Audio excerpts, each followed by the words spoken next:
நிதியமைச்சர் நிர்மலா சீதாராமன் பேரை சொல்லி இங்க வந்து பண மோசடி பண்றான் தமிழ்நாட்டுல. இன்னைக்கு ஒருத்தர் கேக்குறாரு, ஒரு யூடியூப் சேனல்ல ஒருத்தர் கேக்குறாரு, ரொம்ப சாணக்கியத்தனமா கேக்குறதா அந்த ஆளுக்கு நினைப்பு. நாங்க வந்து 1000 கோயிலுக்கு குடமுழுக்கு பண்ணிட்டோம் அப்படின்னு சொல்லிட்டு சும்மா இருக்குதா இந்த அரசு? எங்கெல்லாம் பாஜக ஆட்சி நடக்குதோ அங்க எல்லா மாநிலங்களும் வன்முறை காடா தான் இருக்கிறது. மக்களுடைய உயிருக்கு உத்தரவாதம் கிடையாது, பெண்களினுடைய மானத்திற்கு உத்தரவாதம் கிடையாது. பாஜகவினுடைய ஒரு தன்மையே எப்படின்னா நேரடியா வரமாட்டாங்க, அந்த தைரியம் எல்லாம் அவங்களுக்கு கிடையாது. ஏன்னா நீங்க கேள்வி கேட்பீங்கல்ல.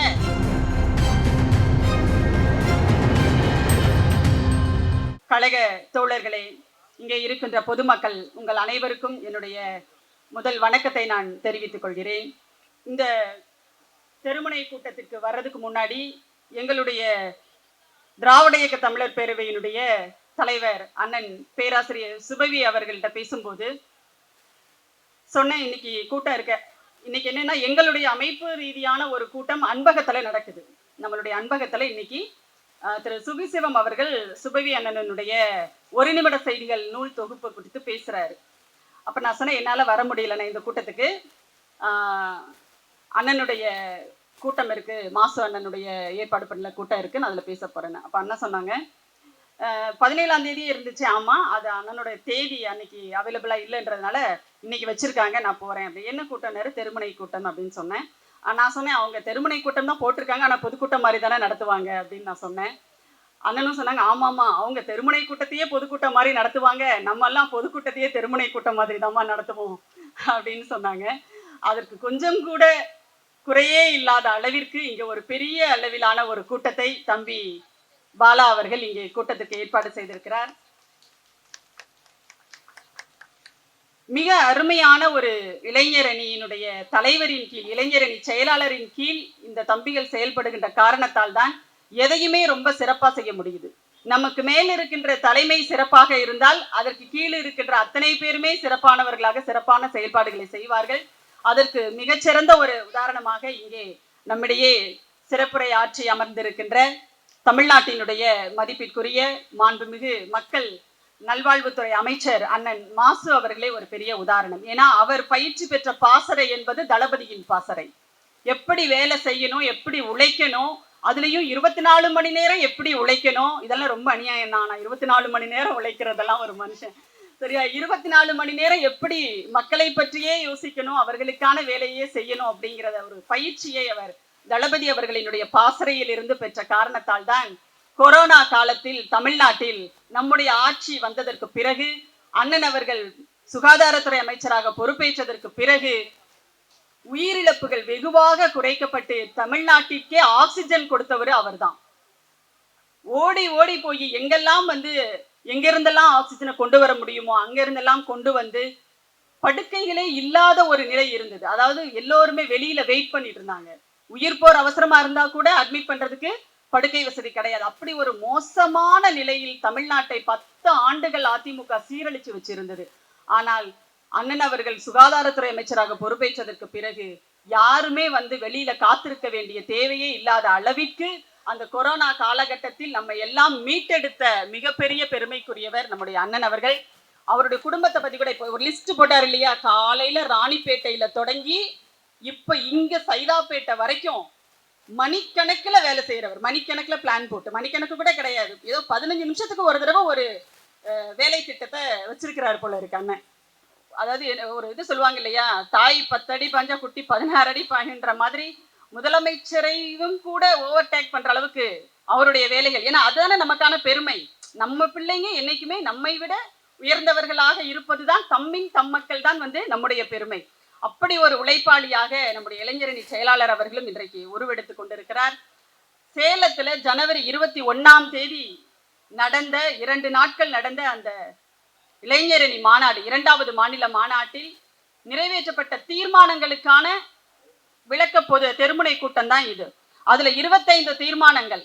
அந்த 25 தீர்மானத்தையும் சுருக்கி எடுத்து ஒரே வரியில சொல்லணும்னா அதுதான் அந்த மாநாட்டினுடைய தலைப்பு, மாநில உரிமை மீட்பு மாநாடு. அவ்வளவுதான். அந்த 25 தீர்மானங்களும் திரும்ப திரும்ப வேறு வேறு வார்த்தைகளில் வேறு வேறு சொற்களில் பேசியது எல்லாமே மாநில உரிமைகளை மீட்டெடுக்க வேண்டிய தேவை இன்னைக்கு இருக்கு. அதை எப்படி மீட்டெடுப்பது, இதுதான் அந்த சேலம் இளைஞரணி மாநாட்டினுடைய ஒற்றை வரி அப்படிங்கிறது. அப்போ ஏன் மாநில உரிமைகளை மீட்டெடுக்கணும்? 10 ஆண்டுகளாக தமிழ்நாட்டினுடைய உரிமைகள் அனைத்துமே ஒன்றியத்தில் ஆட்சியில் இருக்கின்ற பாஜக கிட்ட இங்கே இருந்த ஒரு அடிமை கூட்டம் அடகு வச்சுட்டாங்க. இப்ப அதை ஒவ்வொன்றாக மீட்டெடுக்கின்ற வேலைகளைத்தான் திராவிட முன்னேற்ற கழகத்தினுடைய ஆட்சி இங்கே அமைந்ததிலிருந்து நம்முடைய தலைவர் அவர்கள் ஒவ்வொன்றா அதை செஞ்சுட்டு இருக்காரு. அது பேசுறதுல மட்டும் கிடையாது, வேற எங்கேயோ பேசுறது இல்ல. ஒன்றியத்தினுடைய தலைமை அமைச்சர் மோடியை மேடையில வச்சுக்கிட்டே பாடம் எடுக்கிற துணிச்சல் மிக்க முதலமைச்சர் நம்முடைய முதலமைச்சர் மட்டும்தான்.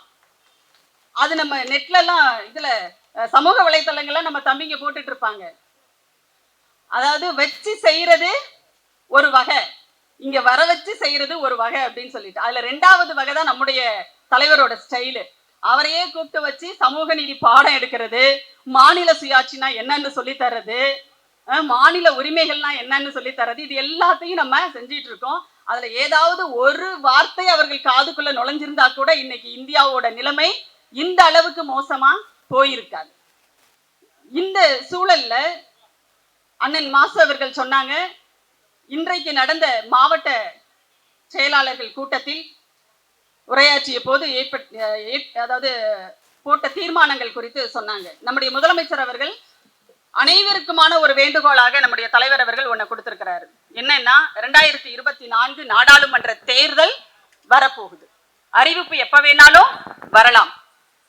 ஆனா இந்தியாவிலேயே இந்த தேர்தல் பணிகளை, தேர்தல் பிரச்சாரத்தையும் சரி, தேர்தலுக்கான வேலைகளையும் சரி முதலில் தொடங்கியது நம்மளுடைய திமுக தான். ஏன்னா எப்பவுமே திமுக காரங்களுக்கு தேர்தல் அப்படின்னா அது ஒரு திருவிழா மாதிரி. எங்க இருந்துதான் அப்படி ஒரு உற்சாகம் வரும்னு தெரியாது.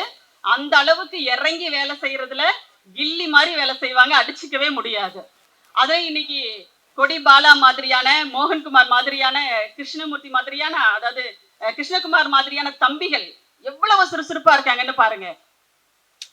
கொடி பாலா வாரிசு அரசியல்ல வளர்ந்து வந்திருக்கிறாரு. அப்ப எவ்வளவு வேகம் இருக்குன்னு பாருங்க, இல்லையா? அப்போ இவர்கள் எல்லாம் இணைந்து இன்றைக்கு இந்த 2024 நாடாளுமன்ற தேர்தலுக்கான வேலைகளில் இப்பவே இறங்கிட்டாங்க. அதனால இவர்கள் மட்டும் இல்லாம நம்ம ஒவ்வொருவருமே இந்த 2024 நாடாளுமன்ற தேர்தலுக்கு இந்தியா கூட்டணியினுடைய பிரச்சாரகர்களாக நாம மாறணும். ஒவ்வொருவரும் இங்கே கிடைத்திருக்கிற செய்திகளை கொண்டு போய் சொல்லணும். அதைத்தான் இன்றைக்கு நம்முடைய தலைவர் அவர்களும் சொல்லியிருக்காங்க.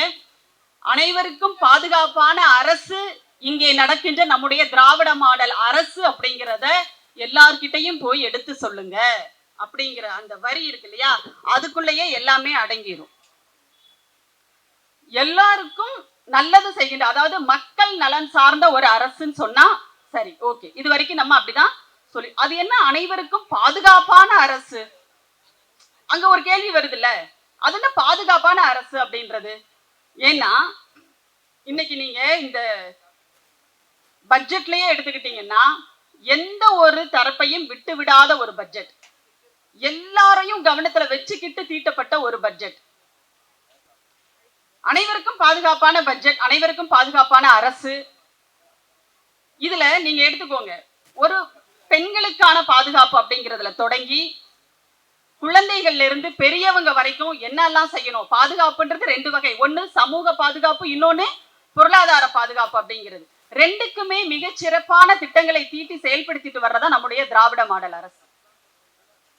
இப்ப குழந்தையில இருந்து பெரியவங்க வரைக்கும் என்னென்ன மாதிரியான திட்டங்கள் எல்லாம் இந்த அரசு கிட்ட இருக்கு அப்படிங்கிறதுக்கெல்லாம் ஒரு பெரிய சுகாதாரத்துறை பத்தி நான் இன்னும் பேச வேண்டிய தேவையில்லை. ஏன்னா அண்ணன் அமைச்சர் அவர்களே ரொம்ப சிறப்பா, ஏன்னா ஃபிங்கர் டிப்ஸ்ல வச்சிருப்பாரு எல்லா டேட்டாஸையுமே அதெல்லாம் ரொம்ப அழகா சொல்லிட்டாங்க. அதை விடுத்து நம்ம பார்த்தோம் அப்படின்னு சொன்னா, இன்னைக்கு பட்ஜெட்ல எல்லாரும் கேள்வி கேட்டாங்க. மகளிர் உரிமை தொகை 1000 ரூபாய், கலைஞர் மகளிர் உரிமை தொகை 1000 ரூபாய் கொடுக்கும் போது எப்படி இதை கொடுக்க முடியும்? ஏன்னா இது ஒரு தடவை கொடுத்துட்டு விட்டுறது கிடையாது. ஒவ்வொரு மாசமும் 1000 ரூபாய் பெண்களினுடைய அக்கௌண்ட்ல போய் விழணும். எப்படி முடியும்? அதெல்லாம் முடியாது. சும்மா காட்டுறாங்க, சும்மா ஒரு என்ன சொல்ற ஷோ காட்டுறாங்க. ஆனா அப்பவும் நிதி ஒதுக்கீடு செய்து அந்த 3 மாத காலத்துக்கு எவ்வளவு, 6 மாத காலத்துக்கு என்ன வரணுமோ அதையும் கொடுத்தாங்க. இன்றைக்கு பட்ஜெட்டிலும் அறிவித்திருக்கிறார்கள். இந்த பட்ஜெட்லயும் 13,720 கோடி ரூபாய் அந்த கலைஞர் மகளிர் உரிமை தொகை திட்டத்துக்கு இப்பவே ஒதுக்கியாச்சு. அப்ப இந்த திட்டமானது எப்பவும் தொடர்ந்து கொண்டே இருக்கும் அப்படிங்கிறது தான். பேரறிஞர் அண்ணா அவர்களை குறித்து சொல்லும்போது பேரறிஞர் அண்ணா அவர்களே ஒரு முறை எப்படி குறிப்பிட்டார் அப்படின்னா, 3 விஷயங்கள் தமிழ்நாட்டில் 3 விஷயங்களை யாராவது மாத்தணும்னு நினைச்சாங்கன்னா மக்கள் அவர்களுக்கு எதிராக கொதித்தெழுவார்கள் அப்படின்னு சொன்னார். என்னன்னா, ஒன்று இருமொழி கொள்கை திட்டம், தமிழ்நாட்டிற்கு தமிழ்நாடு என்று பெயர் சூட்டியது. அடுத்ததாக சுயமரியாதை திருமண சட்டம். இந்த 3ஐயும் யாராவது அடுத்த ஆட்சிக்கு வர்றவங்க மாத்தணும்னு நினைச்சாங்கன்னா கூட அது முடியவே முடியாதுன்னு சொல்லிட்டு, அதே மாதிரி இனி யாரும் வருவாங்க மாட்டாங்கன்றது அடுத்த பக்கம் இருக்கட்டும், தொடர்ந்து திராவிட மாடல் ஆட்சி தான் இங்க நடக்க போகுதுங்கிறது தான் உண்மையான ஒரு நிலவரமா இருக்கு. இன்னைக்கு ஒரு பேச்சுக்கு ஏதாவது மாற்றம் ஏற்பட்டால் கூட இந்த எந்த திட்டங்களிலும் கை வைக்கவே முடியாது. மகளிர் உரிமை தொகை திட்டமாக இருந்தாலும் சரி, புதுமை பெண் திட்டமாக இருந்தாலும் சரி, கட்டணமில்லா பேருந்து திட்டமாக இருந்தாலும் சரி, எதையும் யாரும் மாற்றிவிட முடியாத அளவிற்கு எப்பொழுதும் காலாகாலத்துக்கும் மக்களுக்கு போய் சேரணும் அப்படிங்கிற ஒரே நோக்கத்திற்காக, வெறும் விளம்பரத்திற்காக அல்ல, ஒரே நோக்கத்திற்காக திட்டங்களை தீட்டி செயல்படுத்திட்டு வருது இந்த அரசு. பிஜேபியில சொன்னாங்களே, இதெல்லாம் வெறும் எலெக்ஷன் ஜும்லா, அதாவது என்னது, ஏமாத்து வேலை, 420 தனம், பித்தலாட்டம். நாங்க சொன்னோம் வாக்குறுதியெல்லாம், நாங்க சொன்னதெல்லாம் நம்பி இந்த மக்கள் எங்களுக்கு ஓட்டு போடுவாங்கன்னு நாங்க என்ன கனவா கண்டோம்னு யாரு சொல்றோம்? அமித்ஷா சொல்றாரு. இதெல்லாம் வாக்குறுதி கொடுத்தீங்களே, நிறைவேற்றலையான்னு கேட்டா, இல்ல நாங்க சும்மா லுல்லுலாய்க்கு சொன்னோன்றாரு. ஒரு உள்துறை அமைச்சர் அந்த அளவுக்கு துணிச்சலா பேசுறாரு. ஆனா நம்மளுடைய அரசு அப்படி கிடையாது. எதை சொல்றாங்களோ அதைத்தான் செய்வாங்க, எதை செய்யறாங்களோ அதைத்தான் சொல்லுவாங்க. இப்ப இந்த திட்டங்கள் எல்லாம் எடுத்துட்டா, ஒரு வீடுன்னு எடுத்துக்கிட்டா அந்த வீட்டுல இருக்கிற ஒவ்வொருவரும் பயன்பெறுகின்ற ஒரு திட்டம். இது நாங்கெல்லாம் போய் சொல்லணும்னு கிடையாது. காலையில எந்திரிச்சதுல இருந்து இரவு தூங்க போற வரைக்கும் உங்களுடைய அன்றாட செயல்பாடுகள்லயே இந்த திட்டம் இருக்கு. இலவச பேருந்து திட்டம், அதாவது கட்டணமில்லா விடியல் பயண திட்டம் பெண்களுக்கு. இப்ப ஒரு அம்மா எடுத்துட்டோன்னு வச்சுக்கோங்களேன், அவங்க சொல்லுவாங்க, எனக்கு மகளிர் உரிமை திட்டம், கலைஞர் மகளிர் உரிமை திட்டத்தில இருந்து 1000 ரூபாய் வருது, என்னோட பொண்ணுக்கு புதுமை பெண் திட்டத்தில இருந்து காலேஜுக்கு போற என்னுடைய பொண்ணுக்கு 1000 ரூபாய் வருது. அதே மாதிரி கட்டணமில்லா பேருந்து விடியல் பயணத்துல என்னுடைய பொண்ணு கல்லூரிக்கு போறா, நான் வேலைக்கு போறேன், அதுல எங்களுக்கு மாதம் எவ்வளவு, 8000 ரூபாய் கிட்ட எங்களுக்கு சேமிப்பு வருது. அப்ப 8, இது ஒரு 2, 10. சரியா? இது மட்டும் இல்லைன்னு சொல்லிட்டு தமிழ் புதல்வன் சொல்லிட்டு ஒரு திட்டம் அண்ணா சொன்னாங்கல்ல, இன்னும் எப்ப பார்த்தாலும் மகளிருக்கே திட்டங்கள் அறிவிச்சுட்டே இருக்கீங்க, எங்களுக்கு ஒண்ணும் இல்லையா அப்படின்னு ஒரு குரல் வரும்போது, அது எப்படி உங்களை நாங்க விடுவோம் அப்படின்னு சொல்லிட்டு இன்னைக்கு பிள்ளைகளுக்கு, அதாவது ஆண் பிள்ளைகளுக்கு அரசு பள்ளிக்கூடத்துல 6வது வகுப்புல இருந்து 12ஆம் வகுப்பு வரைக்கும் படிச்சுட்டு நீங்க கல்லூரிக்கு போனீங்கன்னா உங்களுக்கும் மாதம் 1000 ரூபாய் தமிழ் புதல்வன் அப்படிங்கிற ஒரு திட்டத்துல அக்கௌண்ட்ல இந்த அரசு போட போகிறது. அப்போ எல்லா நிலைகளிலும் உங்களோடு பயணித்துக் கொண்டே வருகிற ஒரு அரசு.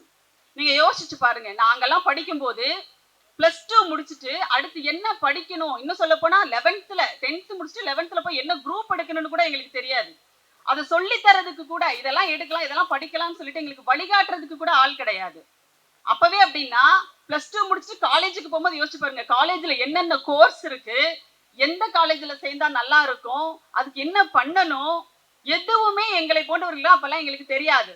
ஆனால் இன்னைக்கு உங்களுடைய வீட்டு பிள்ளைங்க +2 படிக்கும் போதே அவங்க அடுத்து என்னென்ன கோர்ஸுக்கு படிக்கலான்ற அளவுக்கு வழிகாட்டுவதற்கு தமிழ்நாடு அரசே நிறைய வழிகாட்டு மையங்களையும் குழுக்களையும் திட்டங்களையும் வச்சிருக்காங்க.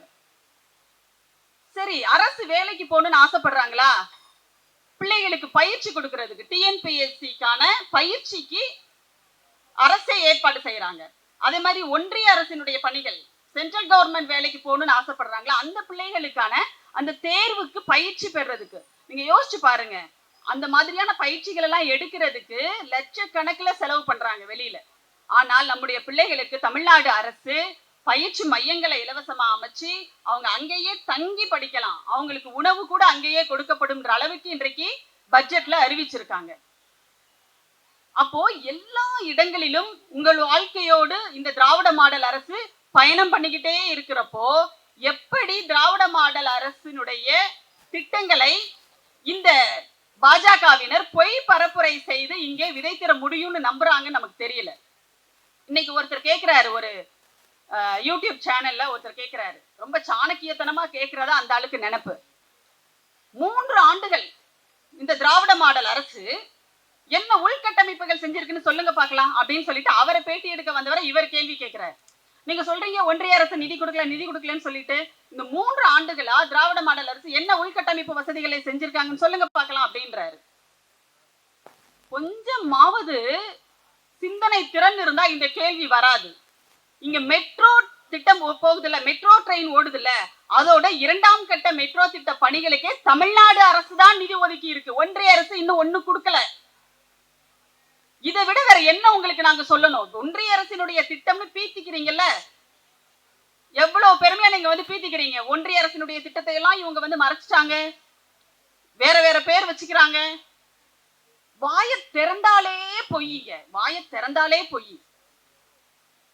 இப்போ என்ன சொன்னாங்க, இந்த ஆண்டுக்குள்ள 2024க்குள்ள 1 லட்சம் வீடுகள் கட்டி தருவதற்கான திட்டத்தை நிதியையும் கூட தமிழ்நாடு அரசு இந்த பட்ஜெட்ல ஒதுக்கி இருக்காங்க. ஒரு வீடு கட்டுவதற்கு 3.5 லட்சம் ரூபாய்.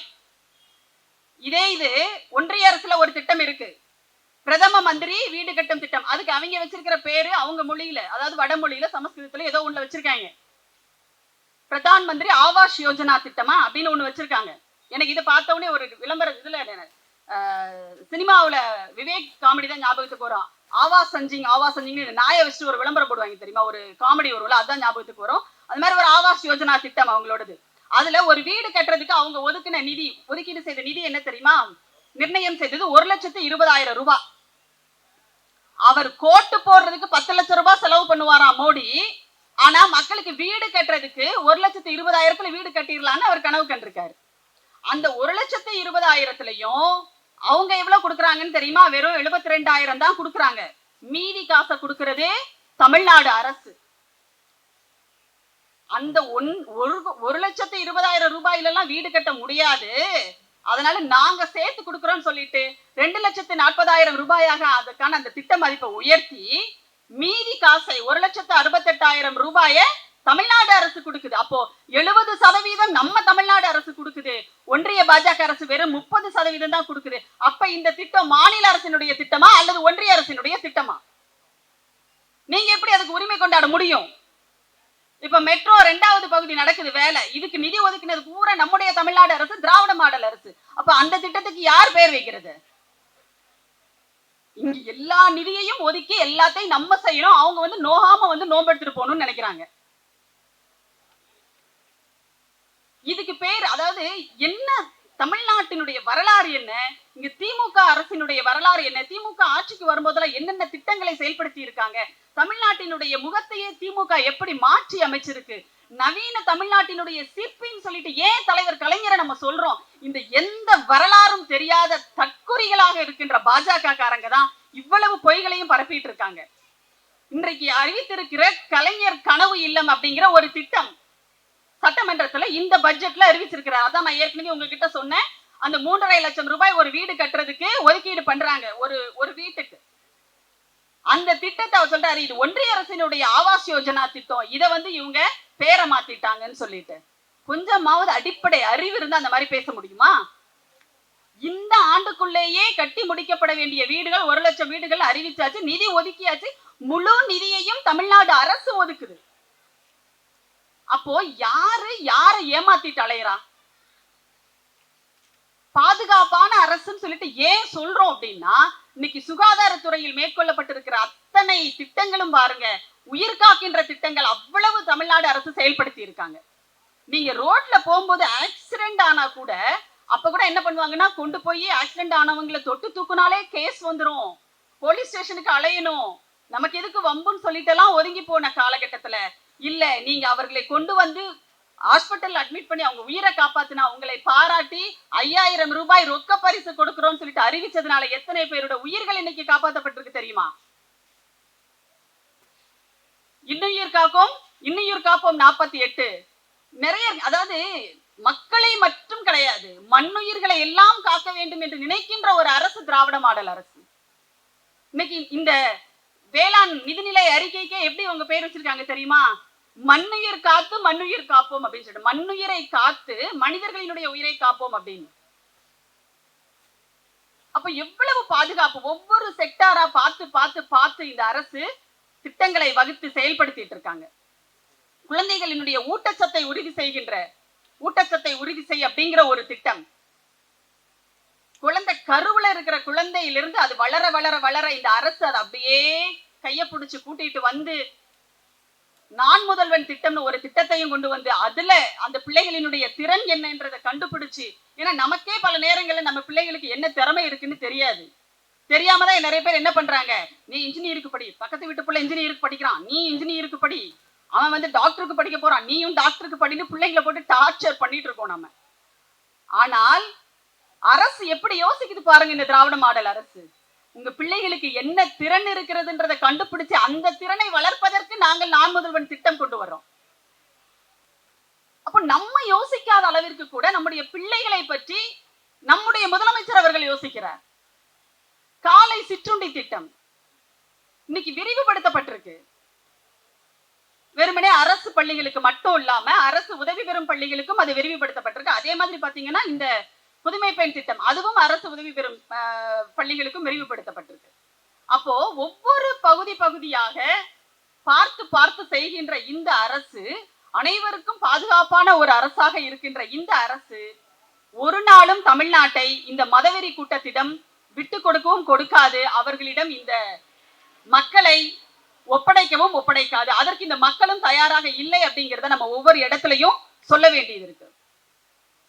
இன்னொரு பக்கம் பாத்தீங்கன்னா, ஏன் இந்த பாதுகாப்புன்ற ஒரு வார்த்தையை நம்ம பயன்படுத்துறோம்னா, இன்னைக்கு மணிப்பூர்ல என்ன நடக்குது, டெல்லியில என்ன நடக்குதுன்னு பாருங்க. டெல்லியில போராடுற விவசாயிகள் மேல துப்பாக்கி சூடு நடத்துறாங்க. அது வந்து புல்லட், ஏதாவது ரப்பர் குண்டுகளை வைத்து துப்பாக்கி சூடு நடத்தினாலும் அது துப்பாக்கி சூடுதான். நீங்க டிவில எல்லாம் பார்த்திருப்பீங்க. காசா எல்லையில இஸ்ரேல்ல சண்டை நடக்கிறத நீங்க எல்லாம் டிவில பார்த்திருப்பீங்கல்ல. அங்கெல்லாம் எவ்வளவு கொடூரமான ஒரு சூழல், அது பார்த்தாலே அப்படி போர்க்களம் மாதிரி இருக்கு. அந்த போர்க்களத்தை இன்றைக்கு டெல்லியில பார்த்துட்டு இருக்கோம் நாம. இந்தியாவினுடைய தலைநகர் டெல்லி இன்னைக்கு பாதுகாப்பற்ற ஒரு நிலையில இருக்கு. இந்தியாவே இன்னைக்கு பாதுகாப்பற்ற ஒரு நிலையில இருக்கு இந்த ஒன்றிய பாஜக அரசுனால. அங்க டெல்லியை சுத்தி விவசாயிகள் முற்றுகையிட்டுட்டாங்க. ஏன்னா அவங்களை இந்த அரசு ஏமாத்திருச்சு, சொன்ன சொல்லை காப்பாத்தல.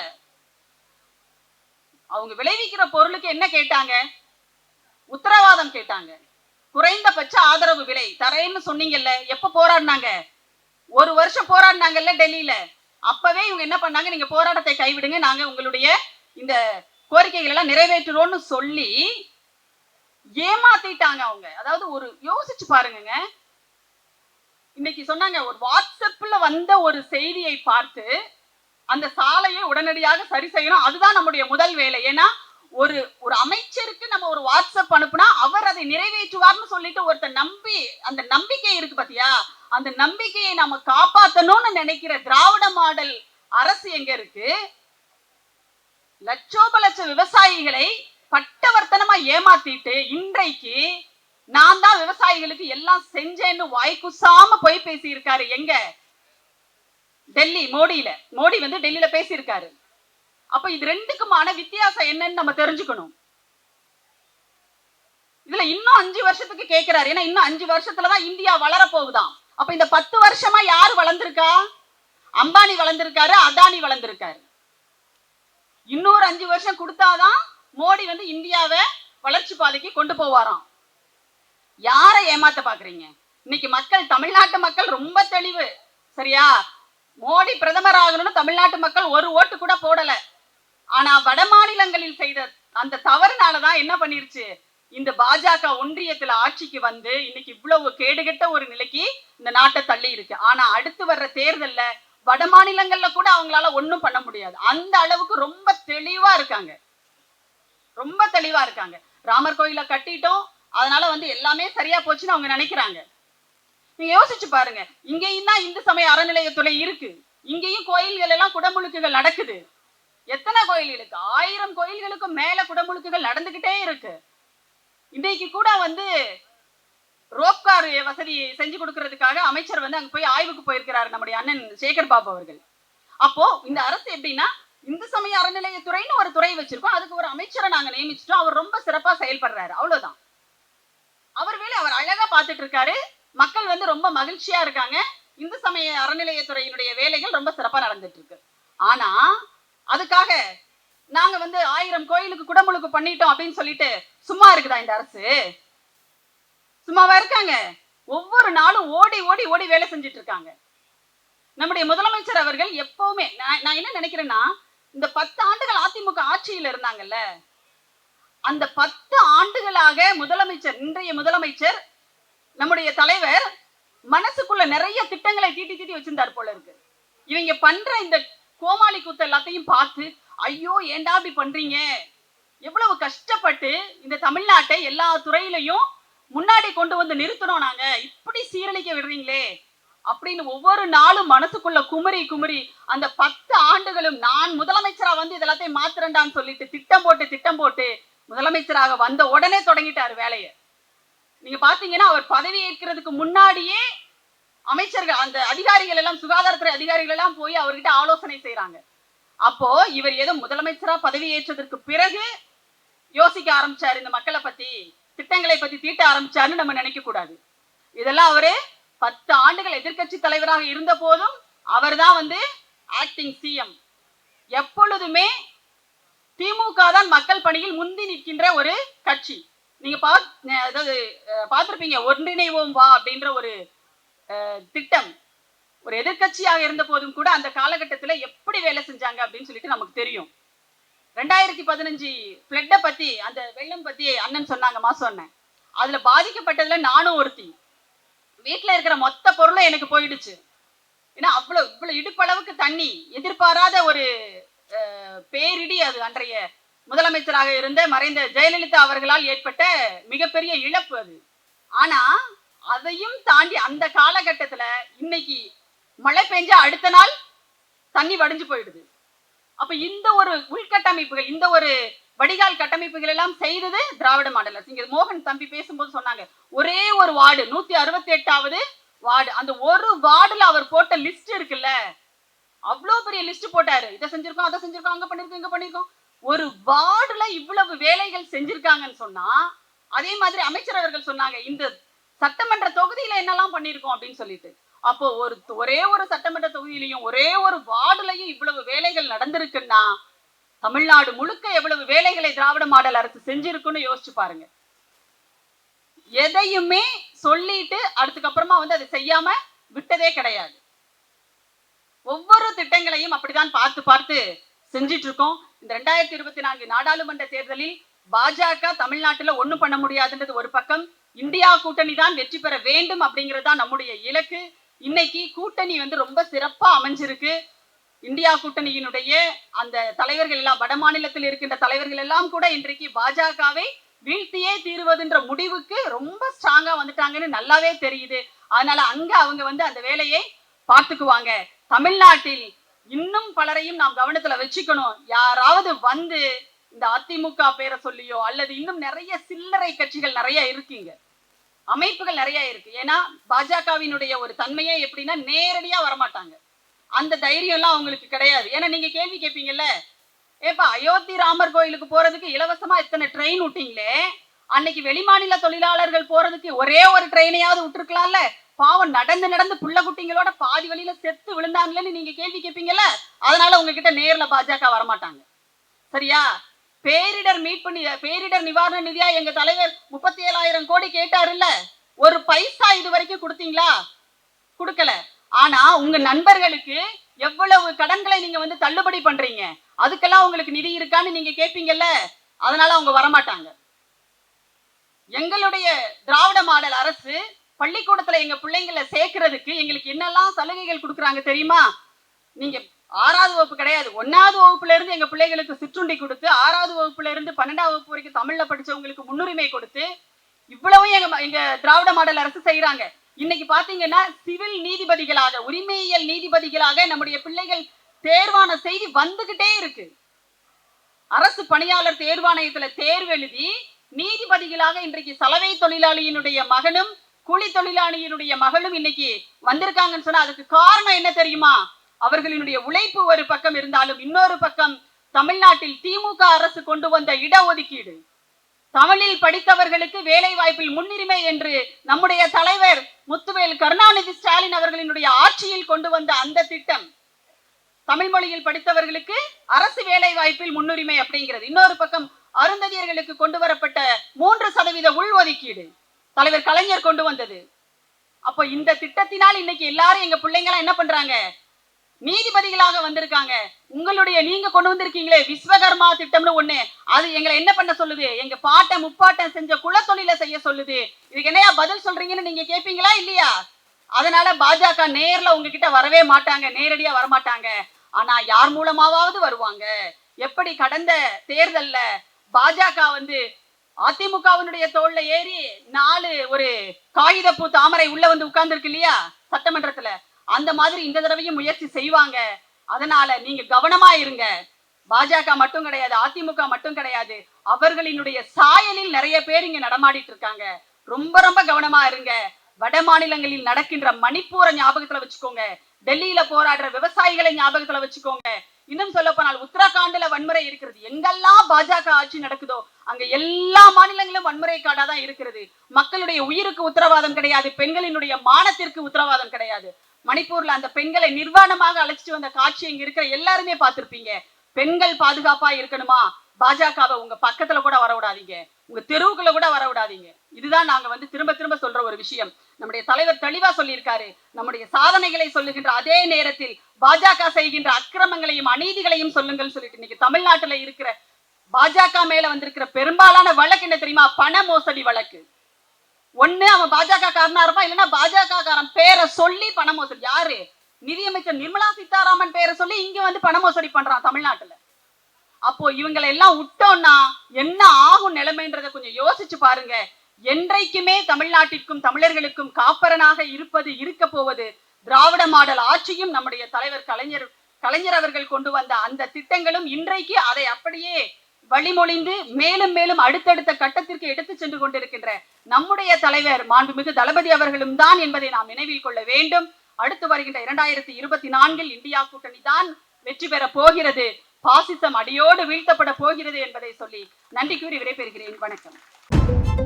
காவி கூட்டம் நடத்தும் மக்கள் விரோத அரசியலை ஆதாரங்களுடன் அம்பலப்படுத்தும் நூல் புல்டோசர் அரசியல். ஆசிரியர் சாரதா தேவி அவர்கள். விலை ரூபாய் 170 மட்டும். புத்தகம் வாங்க திரையில் தெரியும் தொலைபேசி எண்களுக்கு தொடர்பு கொள்ளுங்கள். மேலும் கருஞ்சட்டை பதிப்பகத்தின் இணையதளத்துக்கு வாருங்கள்.